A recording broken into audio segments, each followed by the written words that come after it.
వీరుడిగా పోరాడి యోధుడిగా మరణించడం భారతదేశ ఆర్మీ అధికారులకు మాత్రమే సాధ్యం.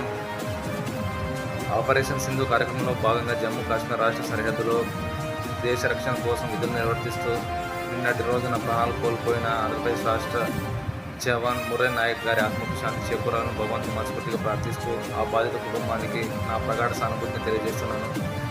ఇంతకుముందు అందిన సమాచారం మేరకు ఇదే యుద్ధంలో మరొక ఆర్మీ అధికారి సచిన్ మాధవ్ కుమార్ వనంజే గారు మృతి చెందారన్న విషయం తెలిసి మనసుకు ఎంతగానో బాధ కలిగింది.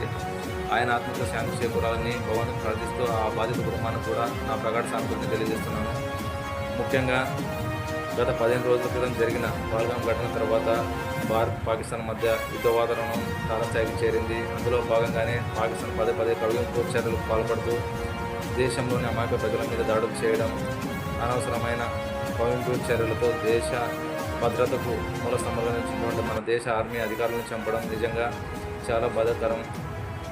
ఎవరైతే ఈ చర్యలకు పాల్పడుతున్నారో వాళ్ళందరినీ కేంద్రంలోని నరేంద్ర మోదీ గారి ప్రభుత్వం ఖచ్చితంగా ఏర్పరుస్తుందని ఒక నమ్మకం మాకుంది. ముఖ్యంగా ఈ యుద్ధంలో ప్రాణాలు కోల్పోయినటువంటి జవాన్ల ఆత్మకు నిజమైన నివాళి అర్పించేందుకు భారతదేశ ఆర్మీ ఈ యుద్ధంలో విజయం చేయడానికి ఎంతటి కఠిన పరిస్థితులైనా ఎదుర్కొనేందుకు సిద్ధంగా ఉంది.